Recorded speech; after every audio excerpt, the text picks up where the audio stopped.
रवि कुमार जी हैं, रवि कुमार मीना। और इस बार इनका रैंक आया है 431। यस सर, यस इनको सर। इनको प्रॉपर आईएएस मिला है। इनको बहुत बहुत शुभकामनाएं भी हैं और बधाइयां भी हैं। और थैंक यू सर। हम इस तरह चाहेंगे जितनी इन्होंने मेहनत की है, तो हमें रवि तुम्हारी बात को सुनकर ना, और तुम्हारी जो हमने वो पेपर कटिंग पढ़ी थी, लाला जी ने भेजा था मुझे भरतपुर से, तो सर सर सर मुझे एक लाइन याद आई है। मैं इन लोगों को भी बता दूं, तुम्हें भी बता दूं, और ये लाइन नोट करके रख लो, आगे काम आएगा तुम्हें, क्योंकि तुम आगे बोलोगे तो काम सर आएगा। Sir sir. जब वो यस सर सर। महाभारत के युद्ध में जब भीष्म मारे गए, द्रोणाचार्य मारे गए और कर्ण की भी मृत्यु हो गई, तो धृतराष्ट्र जो थे वो हताश हो गए कि अब क्या हुआ, अब तो हम सब बर्बाद हो गए। सर तो सर। संजय ने बड़ी अच्छी लाइन कही उनको। और संजय ने लाइन क्या कही, वो तो वेद व्यास का एक मंत्र है, और मेरे ख्याल से तुम्हारे ऊपर 100% लागू हुआ है। सर सर उन्होंने सर। कहा, हाँ, कि हाथे, तुम नोट कर लो चाहो तो, सर मैं करता हूँ हाथे नोट सर। हाथे भीष्मे च द्रोणे च कर्णे च विनिपातते। हाथे सर भीष्मे च द्रोणे च कर्णे च विनिपातिते। आशा बलवती राजन, आशा बलवती राजन सर सर। शल्यु जेष्यति पांडवान। आशा बलवती राजन शल्यु जेष्यति पांडवान। मैं इसका अर्थ बता देता हूँ। भीष्म के मारे जाने के बाद, द्रोण के मारे जाने के बाद, और कर्ण के भी मिट्टी में मिल जाने के बाद, हे राजन, उम्मीद कायम रखिए। आशा, उम्मीद कहते हैं, वो आपके बलवान होने चाहिए। क्यों? मुझे ऐसा लगता है कि पूरे पांडवों को शल्य जीत लेंगे। अकेला शल्य जो है योद्धा, वही जीत लेंगे। सर वो पांडव के मामा लगते हैं, और इसका मतलब बड़ी सारी चीज नेगेटिव होने के बाद भी अगर कोई व्यक्ति पॉजिटिव की उम्मीद रखता है और एफर्ट्स करता है, तो ईश्वर वह उसे प्राप्त करा सकते हैं जिसके लिए वो श्रम कर रहा है। सो वही रवि के ऊपर चरितार्थ हो रहा है कि सर सर। इसने इतने इतने सारे स्ट्रगल करने के बाद भी इसने उम्मीद नहीं छोड़ी। हमें तो तुम्हारे बारे में बहुत सारी बातें नहीं पता थी, पेपर कटिंग से पता लगा। सर तो सर हमने सर। कहा कि, और इत्तेफाक की बात है कि आज तक फेस टू हम बैठ के मिले नहीं है। हम लोग केवल फोन पे बात करते रहे, कहीं मुलाकात तो ही नहीं है। फिर भी अच्छा लगा है। तो हम उम्मीद करते हैं कि यदि जितना आपने पढ़ाई किया है, उसके और आगे बच्चे अगर लाभान्वित हों और उसके टेक्निक को जाने कि कैसे पढ़ सकते हैं, क्योंकि हम कुछ ट्रिक से पढ़ाते हैं, तो अगर वो ट्रिक सबको समझ में आ जाए तो जो वही सब्जेक्ट आसान हो जाता है। यस वही सर। तो इसलिए और कुछ तो पूछते पढ़ते हुए समझ में आ ही जाती है बात। तो अब जो बच्चे सामने बैठे हुए हैं, उन बच्चों की तरफ हम आपको मुखातिब करते हैं कि बच्चे भी आपसे कुछ पूछें और आप उनको कुछ बता दें। Yes sir. तो ठीक है, आप बच्चों इंटरेक्ट करिए, आप कुछ पूछ सकते हैं इनसे। Hello sir, good morning sir. Good morning, good morning. Sir मुझे जानना है कि आपने प्रिपरेशन कैसे मतलब स्टार्ट की संस्कृत की, मतलब व्हाट मैंने स्ट्रैटेजी अबाउट संस्कृत ऑप्शन। मैंने एक अपने सीनियर ने बताया था संस्कृत ऑप्शनल के बारे में कि इसमें स्कोरिंग भी है, सिलेबस भी कम है और डुएबल है। तो मैंने स्टार्ट की। तो मुझे मतलब काफी बेसिकली एक तो सबसे बेस्ट चीज है कि सिलेबस बहुत कम है। तो आपको अगर संस्कृत लिखना अगर आ जाता है तो ये बहुत इजी आपके लिए हो जाता है। इसमें आप आराम से 250 मार्क्स आराम से ला सकते हैं अगर आपको लिखने की प्रैक्टिस हो जाती है तो। क्योंकि पेपर 2 है, उसमें 80% तो आपको अगर चूज करते हो आप वैसे क्वेश्चन, तो 80% तो आपको हिंदी या इंग्लिश में ही लिखना है। सिर्फ एक क्वेश्चन उसको संस्कृत में लिखना होता है, तो पेपर 2 तो बहुत जल्दी हो जाता है। पेपर 1 में ग्रामर रहती है और ऐसे का पार्ट रहता है। तो अगर संस्कृत लिखना आता है तो वो भी बड़े इजी हो जाते हैं दोनों क्वेश्चंस। और एक अनसीन पैसेज आता है, वो भी अगर संस्कृत लिखना आती है तो वो भी बड़ा इजी हो जाता है। और बाकी तो जैसे नॉर्मल हिंदी लिटरेचर पढ़ते हैं, जीएस पढ़ते हैं, वैसा सिलेबस है। तो वो तो इजीली डुएबल है ही। और सर के नोट्स अवेलेबल हैं, सर का गाइडेंस अवेलेबल है, तो उससे बहुत मार्क्स भी बढ़ जाते हैं पेपर्स में। जैसे जैसे सर बताते हैं वैसे लिखोगे तो मार्क्स उसमें अच्छे आ जाएंगे आपके। और फिक्स तो सर सिलेबस है, क्या, ज्यादा वैरायटी नहीं है, ज्यादा डाइवर्सिटी नहीं है, तो इसलिए कम टाइम में आप कर ले। अच्छा, और सर आपने मतलब सर की कोचिंग के हिसाब मतलब अलावा भी आपने अलग से भी प्रिपरेशन की थी खुद से? मैंने सर के नोट्स पढ़े थे, राजेंद्र सर के नोट्स काफी अच्छे हैं, और मैं सर से रेगुलरली फोन पे बात करता रहता था। मेरे जो डाउट्स होते थे वो सर क्लियर कर देते थे। तो सर के मतलब लगातार टच में रहने से मुझे बहुत फायदा हुआ। इसमें आप जितने ज्यादा श्लोक याद करोगे उतने आपके पॉजिटिव मार्क्स आएंगे। और जैसे हर क्वेश्चन में आप 5-6 श्लोक लिख दोगे, 6-7 कोटेशन लिख दोगे, तो आपके मार्क्स ऑटोमेटिकली बढ़ जाएंगे। इसमें मेन गेम सिलेबस फिक्स है, सब कुछ मटेरियल फिक्स है। मेन मार्क्स में डिफरेंस आता है कि आप कोटेशन कितने दे सकते हो उस क्वेश्चन से रिलेटेड। तो जितने ज्यादा आप कोटेशन दोगे उतने ज्यादा आपके मार्क्स बढ़ जाएंगे। And sir what was your interview experience? क्या संस्कृत के पोर्शन से भी कुछ पूछा गया था इंटरव्यू में? हाँ, इंटरव्यू में संस्कृत से काफी क्वेश्चन थे। और सर इंटरव्यू से पहले भी हमारी वीक में एक दिन क्लास लेते थे, उससे भी हमें काफी फायदा हुआ। जो जो सर ने बातें बताई उनसे रिलेट करके इंटरव्यू के आंसर हमने बनाए। और जब मेरे से संस्कृत में पूछा था कि इसको ज्यादा टेक्निकल लैंग्वेज क्यों कहते हैं, मैथमेटिक्स की लैंग्वेज क्यों कहते हैं, वो सर ने बता रखा था। और भी कुछ क्वेश्चंस पूछे थे, तो वो मैं जो मेरी नॉलेज थी उससे मैं अच्छे से डील कर पाया, और इंटरव्यू में मेरे मार्क्स अच्छे आए। मेरे 175 आए इंटरव्यू में। तो उसमें भी संस्कृत का काफी पॉजिटिव रहा इंटरव्यू में भी। अच्छा सर, तो सर कोई श्लोक भी उन्होंने पूछा था? लोग मेरे से इंटरव्यू में नहीं पूछा था, बट लोग बाकी लोगों से पूछते हैं, मतलब पूछ सकते हैं। जी, okay sir, thank you sir. Welcome.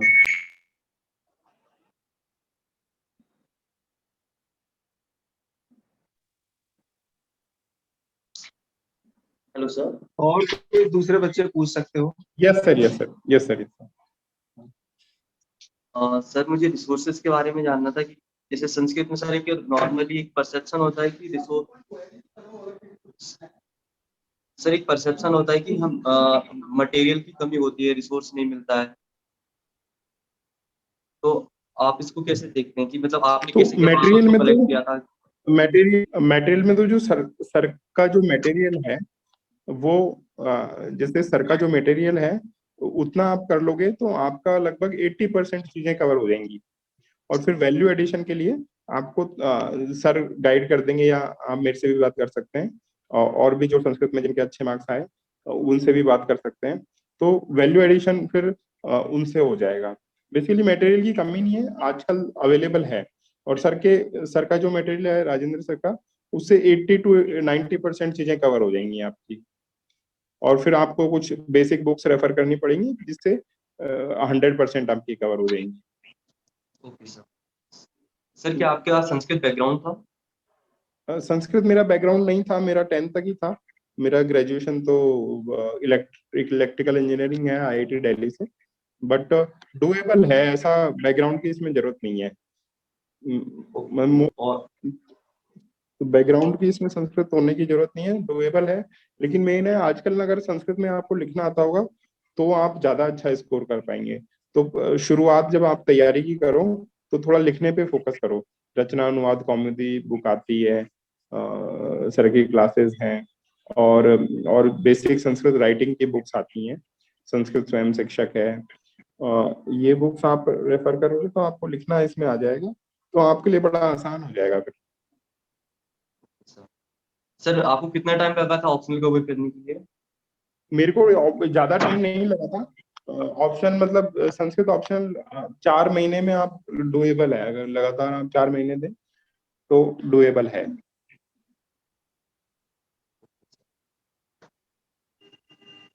Thank you sir. जी सर गुड मॉर्निंग। आपने अपने प्रिपरेशन में कोई प्लान बी रखा था या केवल इसी बेस पे चल रहे थे यूपीएससी को लेके? मैं पहले से ही फॉरेस्ट सर्विस में था, तो मेरे पास तो पहले से ही मैं सेलेक्टेड था फॉरेस्ट सर्विस में। तो मैं जॉब भी कर रहा हूँ अभी, भरतपुर डीएफओ हूँ, डिस्ट्रिक्ट फॉरेस्ट ऑफिसर भरतपुर, और जॉब के साथ ही मैंने एग्जाम दिया था। अच्छा। Hello sir, good morning sir. वो Good आंसर morning. राइटिंग की स्ट्रेटेजी क्या होना चाहिए, मुझे जानना था। किसकी? आंसर राइटिंग की स्ट्रेटेजी क्या होना आंसर चाहिए? राइटिंग में संस्कृत में देखो, जितना ज्यादा आप कोटेशन डाल सकते हो उतने ज्यादा आपके मार्क्स मिलेंगे। जैसे ऐसे हो गया, कोई पुरुषार्थ पे ऐसे आ गया या वर्ण व्यवस्था पे ऐसे आ गया, तो महाभारत के कोटेशन, रामायण के कोटेशन उनसे रिलेटेड, कालिदास ने उनसे रिलेटेड कुछ कहा है, तो बेसिकली आपको ये मान के चलो 10 नंबर के क्वेश्चन में 15 पॉइंट लिखने हैं, तो उसमें 5 तो कोटेशन हो गई और 10 पॉइंट हो गए। तो आप जितने ज्यादा कोटेशन डालोगे उतना आपका नंबर बढ़ जाएंगे। क्वेश्चन नॉर्मल आएंगे, आंसर भी नॉर्मल लिख देंगे, सभी लोग लिख देंगे, बट कोटेशन से ही वैल्यू एडिशन होगा। नॉर्मल आंसर लिखोगे आपके एवरेज मार्क्स आएंगे, कोटेशन डाल दोगे हर क्वेश्चन में 4-5 कोटेशन डाल दोगे तो आपके मार्क्स बढ़ जाएंगे। और कोटेशन भी ऐसा नहीं कि पूरा 2 लाइन का डालना है, आप 1 लाइन का कोटेशन भी डाल सकते हो। तो आपको सिर्फ कोटेशन की पहली लाइन भी अगर याद है तो उससे भी एग्जाम में काम हो जाएगा, क्योंकि इतना स्पेस भी नहीं होता कि हर कोटेशन को 2-2 लाइन में लिखा जाए। तो आप 1 लाइन में भी डाल सकते हो तो भी आपका काम हो जाएगा। और 1 लाइन याद करना थोड़ा मुश्किल होता है, बट सिंगल लाइन तो याद हो जाती है इजीली।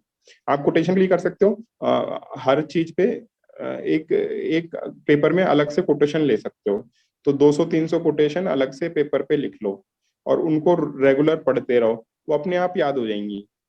जैसे वर्ण व्यवस्था पे 5 कर ली, पुरुषार्थ पे 5 कर ली है, और किसी कालिदास पे 15-20 कर ली, भवभूति पे 5 कोटेशन कर ली, भास पे 5 कर ली। तो हर ऑथर की 5-10 कोटेशन कर लोगे और उनको आंसर में डाल दोगे तो श्लोक आपके भी डाल वैल्यूएशन सकते थे ना? क्या? श्लोक भी डाल सकते हैं ना? हाँ, श्लोक कोटेशन एक ही, मतलब मेरा कोटेशन का मतलब श्लोक ही है, एक एक लाइन का श्लोक अगर डाल दोगे तो आपका वैल्यूएशन हो जाएगा। Thank you sir.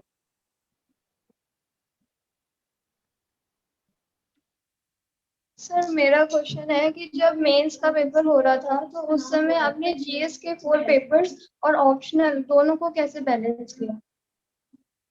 जैसे आपको तैयारी करोगे तो आपको मेन से पहले 1 महीने पहले पूरा सिलेबस खत्म करना पड़ेगा, जीएस का भी और संस्कृत का भी। फिर लास्ट के 1 महीने में सिर्फ आपको रिवाइज करना है, जीएस भी और संस्कृत भी। तो आप 15-15 दिन भी दोनों को दे सकते हो, या 10 दिन संस्कृत को और 20 दिन जीएस को दे सकते हो। और ऑप्शनल और जीएस से बीच में 6 दिन का गैप आता है, 5 दिन का गैप होता है, 1 दिन इंग्लिश होता है, तो उस 5 दिन में आपकी आराम से रिवाइज हो जाती है पूरी, उसमें दिक्कत नहीं आती कि एक बार आपने 1 महीने पहले सिलेबस खत्म कर रखा है तो आप 5 दिन में आराम से रिवाइज कर सकते हो। तो जीएस और जीएस के पेपर स्टार्ट होने से 10 दिन पहले आप संस्कृत पढ़ना छोड़ सकते हो, 10 दिन सिर्फ जीएस पढ़ो, फिर जीएस का पेपर जैसे ही खत्म हो आपको उसके बाद 6 दिन मिलेंगे, तो आप उन 6 दिनों में आराम से आपका रिवीजन हो सकता है। और सर प्रीलिम्स से पहले आपकी क्या स्ट्रेटेजी थी कि आपने सिर्फ जीएस को उठाया था या फिर मेंस को भी प्रीलिम्स से पहले लेकर चले थे? प्रीलिम्स से देखो, प्रीलिम्स का पेपर थोड़ा टफ हो गया है, तो प्रीलिम्स से 2 महीने पहले तो सिर्फ प्रीलिम्स की तैयारी करनी चाहिए, कम से कम 2 महीने सिर्फ प्रीलिम्स को देने चाहिए। और उससे पहले आप ऑप्शनल पढ़ सकते हो। जैसे प्रीलिम्स आपका मई में था तो अप्रैल और मई तो आपको पूरा प्रीलिम्स में देना पड़ेगा, है ना।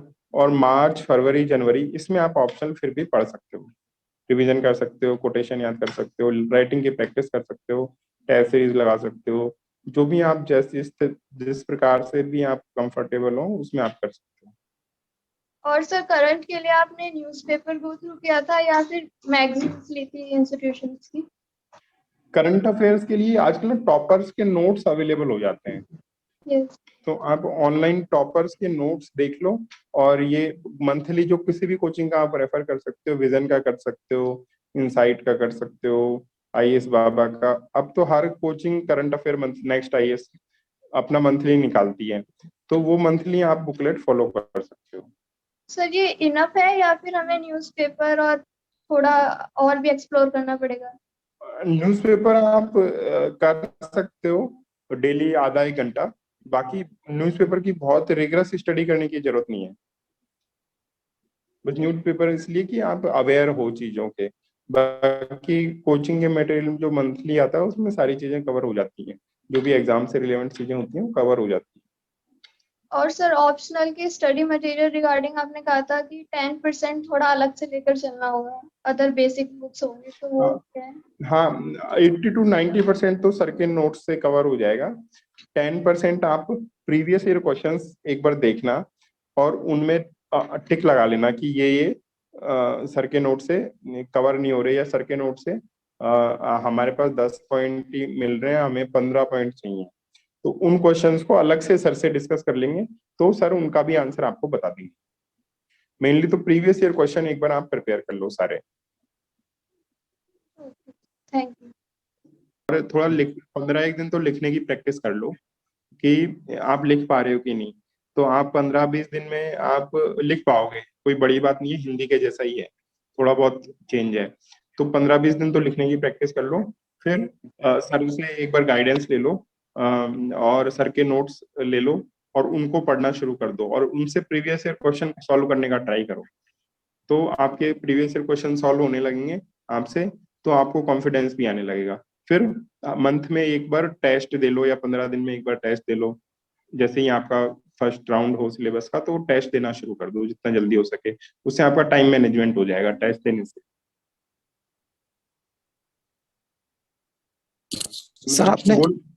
सर आपने सेकंड लैंग्वेज हिंदी चूज किया था या इंग्लिश लिखने? हिंदी चूज किया था मैंने। मतलब मेरा जीएस तो मैं इंग्लिश में देता हूँ, लेकिन संस्कृत में मैं संस्कृत और हिंदी में लिखता हूँ। सेम अप्रोच है, इस सोच के कि सर साहित्य है तो शायद हिंदी में ज्यादा बेटर हो नहीं, सकता है। मैं हिंदी में लिखने में कंफर्टेबल था, इसलिए मेरी 10th तक तो मैं हिंदी मीडियम से था, तो हिंदी में मैं कंफर्टेबल हूँ लिखने में, इसलिए मैंने। आप इंग्लिश भी ले सकते हो, कोई दिक्कत नहीं है, दोनों में अच्छे मार्क्स आते हैं लोगों के, वो कोई इशू नहीं है। ये थोड़ा कॉन्ट्राडिक्टरी नहीं हो जाता कि जैसे हम एक अपने इंग्लिश के वोकैब पे काम कर रहे हैं क्योंकि हमें जीएस में सारे इंग्लिश में लिखने हैं, और एकदम से यहाँ पे हम पूरा फ्लक्चुएट करके हिंदी पे आ रहे हैं, तो नहीं, कोई दिक्कत नहीं आती, आप थोड़ी कमजोर हो रही प्रैक्टिस करोगे।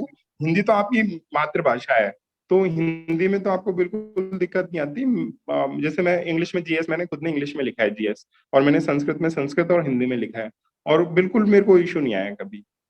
अगर आपकी 10th तक हिंदी रही है तो आपको बिल्कुल इशू नहीं आएगा। अगर 10th तक भी आप इंग्लिश मीडियम से पढ़े हो और आपने कभी हिंदी ज्यादा लिखा नहीं, तो आपको दिक्कत हो सकती है, तो आप इंग्लिश रखें। मतलब वोकैब की दिक्कत नहीं आती, आप धीरे धीरे पढ़ोगे, उसको थोड़ा कन्वर्ट कर लोगे तो हो जाएगा। इंग्लिश वालों को भी खूब, जो संस्कृत का पिछली बार का टॉपर था वो इंग्लिश में ही लिखता था, उसका नाम मैं भूल रहा हूँ, उसके 284 या 289 मार्क्स आए थे, वो खुद इंग्लिश में लिखता था।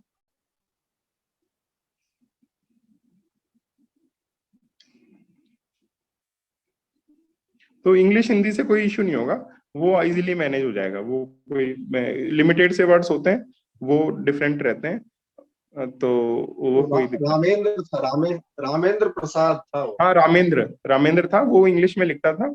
उसका भी नंबर मेरे पास है, मैं शेयर कर दूंगा आप लोगों को, आप उनसे भी बात कर सकते हो।